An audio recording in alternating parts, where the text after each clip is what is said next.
to the next topic. Abhijeet, there is no better person than Abhijeet here. He's a very prolific surgeon and he's putting all these modern, newer IOLs, and he's going to tell us the best patients for these extended range of vision. So, Abhijeet. Thank you for having me over on this webinar. And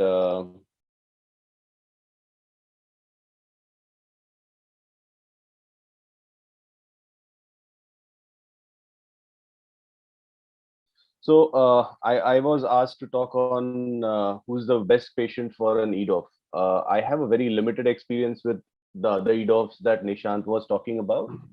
And mostly I got hooked onto EDOF because of Vivity, which was the X-wave technology that Alcon introduced. I have no financial disclosures, and what I came to know over the last 6 months is we serve different patient populations because of the way the Vivity works versus the trifocals or the panoptics works, and it increases the functional options that I can give for my patients. So these are two different platforms with different technologies that we are working about. So if you're comparing the Vivity or the EDOF, basically I would use in non-pristine eyes as well. It works more like a monofocal IOL because it nearly transmits 100% light. There is no light splitting like the multifocal IOL technology, and it maintains the quality of vision to a great extent. Uh, it's the X-wave technology, and there's a +1 maximum add for a N6 at 35 to 40 centimeters. That's what we started off believing and started using the IOL. While trifocals I reserve for pristine eyes with high performance visual needs who want to be spectacle free for a lot many more activities, and it has rings for different foci and may have photic phenomenon. So what challenges did we face when we started with the EDOF? Was one, how does one counsel? What do you tell the patient? Second thing was the cost. Cost was nearly in fact, when we started off, Vivity was costing more than the Panoptics. Now that they have slashed it down, it's more or less the same. The third thing which we were apprehensive about was, will people get convinced that I am putting in an IOL, but I am not giving them a complete near vision? And even I was not convinced initially.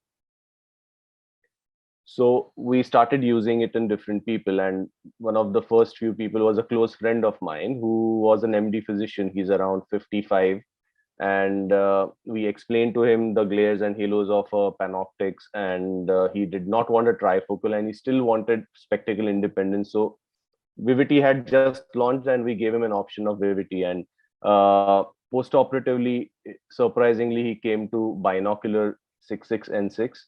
We did show him that, okay, with a +0.75 add, the quality of near vision is improving, but he still is a happy night driver and doesn't use glasses for any of his activities.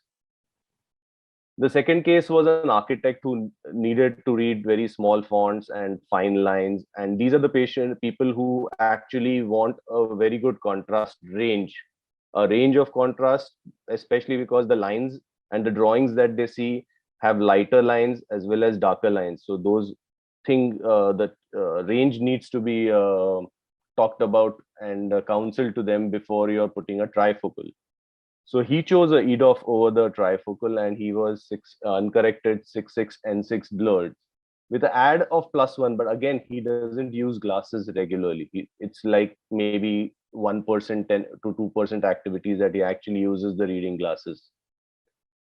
Case 3 was a father of an ophthalmologist, type A personality, wanted spectacle independence, has drusen but good foveal contour, advised Vivity, and the uncorrected visual acuity came to 6.6 and 10, but with each singular eye. But binocularly, he was N8, and with an add of +0.75, he comes to N6. And he also, at present, does not use glasses. If you look at the actual how it looks, this is how the Vivity would look versus the Panoptics, which has multiple rings, and this Vivity is just like a small bump in the center, which is doing wonders for the near vision.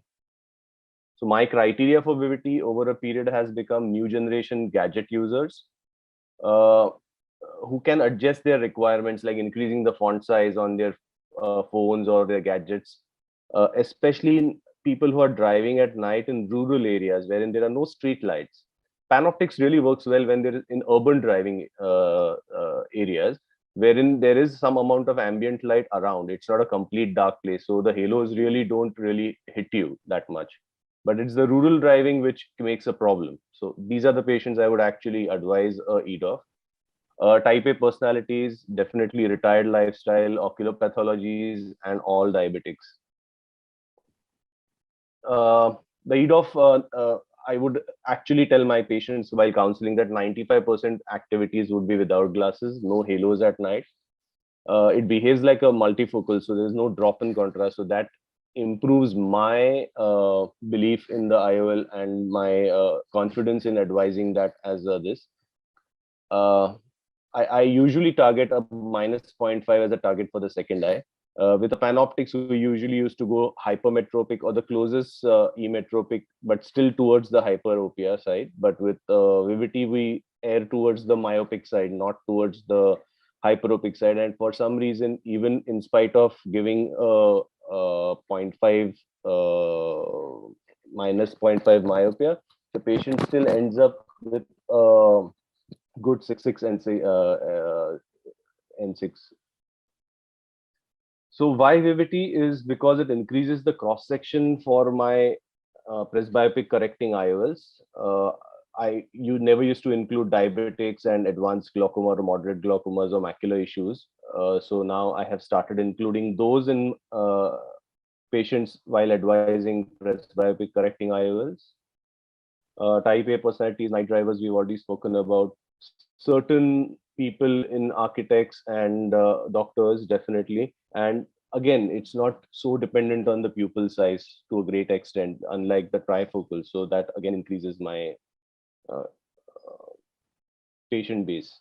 So these are the patients like a peripheral ERM or ERMs with a good foveal contour, or there are these impending vitreomacular tractions, or some of these patients who have some changes on the topography, and you would not put a trifocal in these kind of patients. These are the patients wherein I would go ahead and advise an EDOF lens. So innovation is the ability to see the change as an opportunity and not as a threat. And that's what we need to do, that we need to try and use these newer technologies to our advantage and see it as an opportunity and improve the kind of outcomes that we are giving to maximum number of patients that we can do for our.